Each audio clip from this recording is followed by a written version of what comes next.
Welcome guys to another chess analysis. Now everyone knows Andrew Tate. Everyone has seen him play chess. He's a pretty decent player. I mean, he played like Piers Morgan, where he completely destroyed him. He often plays random Instagram models and so on. But thing is, he's actually way more than a decent player. And to prove it, we'll go over a flawless game he actually played and look at some important takeaways that hopefully you can apply to your own games and hopefully you can improve your chess with. But okay, Andrew had the white pieces, and the game started with d4. We have d5 by black, and Tate goes for c4, and we have the queen's gambit on the board. And okay, we're only on move 2, but believe it or not, this is already somewhere I want to pause and make our first point. Because, okay, Andrew Tate always goes for this opening as white, pretty much always. And if you're serious about improving your chess, okay, I'm not gonna advise you to only play and learn a single opening, but I really encourage you to focus on a small number of openings and really become good at them instead of becoming average at a ton of openings. And I say this because developing a deep understanding of solid openings like this Queen's Gambit, the Italian game, the infamous London, and so on, you end up gaining a solid foundation built upon fundamental chess principles. And this foundation can be seamlessly applied to other openings, allowing you to adapt across a lot of positions you might find. So it kind of makes it easier in the long run.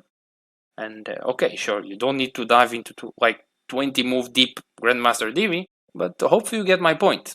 Either way, the game continued with knight to c6, and here Tate plays a3, which is a very solid move in this opening, because it just opens this bishop's way to this pawn, so if black is to recapture, they can actually just simply recapture this pawn.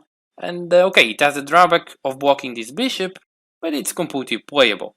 Now black continues in the same fashion, we have e6, and now we just have simple developing moves. We have knight to c3, knight to f6, and now a very common theme in this position is that whenever Tate develops this bishop, let's say to d3, black can just take this pawn, and then after the bishop retakes, well, this bishop kind of wasted a move. So to go around this, Tate simply first exchange pawns, and after the knight recaptures, or the pawn recaptures, now he can develop the bishop. We have bishop to c4. Now black also develops his bishop, we have bishop to b4, pinning the knight, also ready in castling, and Tate just plays bishop d2 and breaks the pin. Now if we take a look, black he would really like to go e5, because he would strike at the center, he would also open this kinda dead white square bishop. However, this probably isn't the best move here, because, well, just knight takes on d5 and, well, black lost a queen piece, and is probably throwing the game. So instead, he first prepares his idea. We have bishop takes knight, and now Tate recaptures with the pawn, building a nice pawn chain here in the center.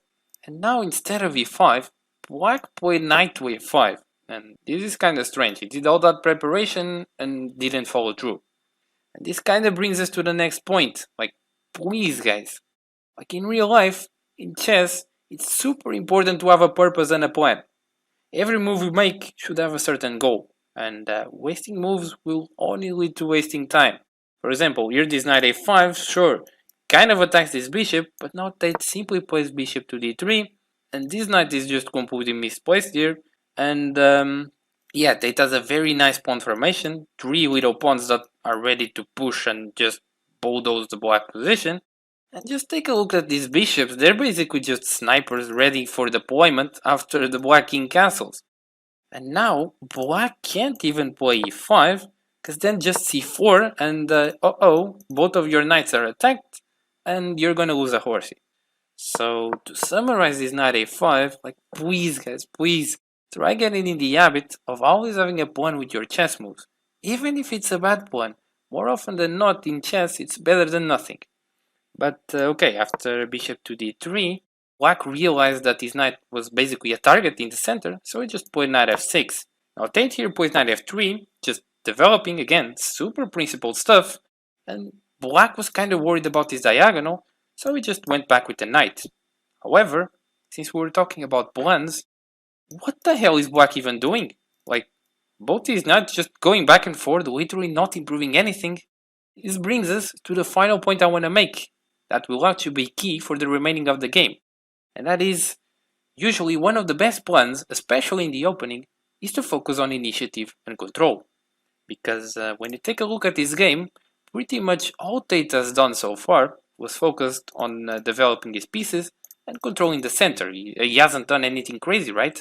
However, we look at this position, and it's just way more pleasant to play as white, with these bishops soon to get active, and this amazing pawn chain in the center, right? Now Tate continues with e4, continuing with the initiative and the control business I was talking about, and black just castles into this, like, he doesn't care.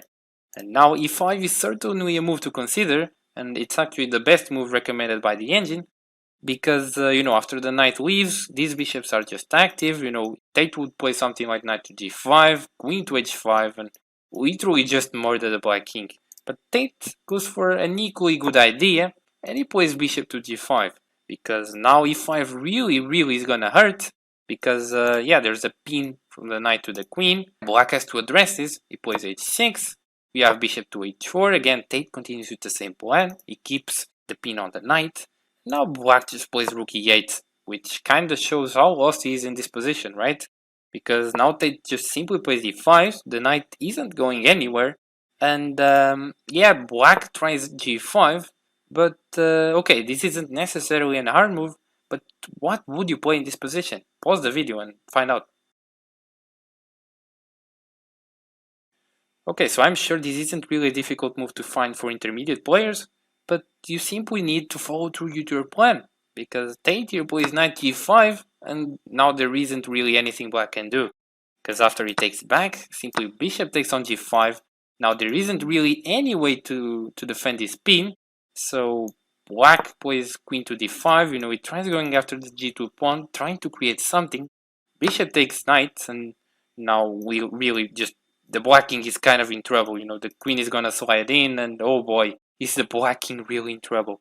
Now we have queen takes on g2, but now Tate coldly plays king to d2. He basically protects this rook, he connects with the queen, right? Now there's all sorts of things here, like for example, he's threatening rook g1. Probably black was just afraid of this, he tried running away with queen to d5, but now it's just mate. We have queen to g4, and after king to f8, just queen to g7, and that's just mate. But yeah, the game was over way back here when black just decided to make random moves with his knight. This bishop takes on c3 was completely legitimate had he continued with something like e5. But instead, no, he just went crazy with his knight. And to wrap things up though, I still want to make another quick point, and that is, to learn the things you've seen in this video, it isn't only enough to see the video. You actually need to go play chess and put in the work. Because, and especially longer chess, like you cannot go and play Dream in a chess, especially if you're a beginner. Because all these principles will not be natural to you, so you need to spend time, thinking of the moves, thinking of the plans, not hanging pieces, and so on and so forth. So yeah, hope you guys enjoyed. I'm gonna try making more videos like this soon. So yeah, see you guys on the next one. Bye.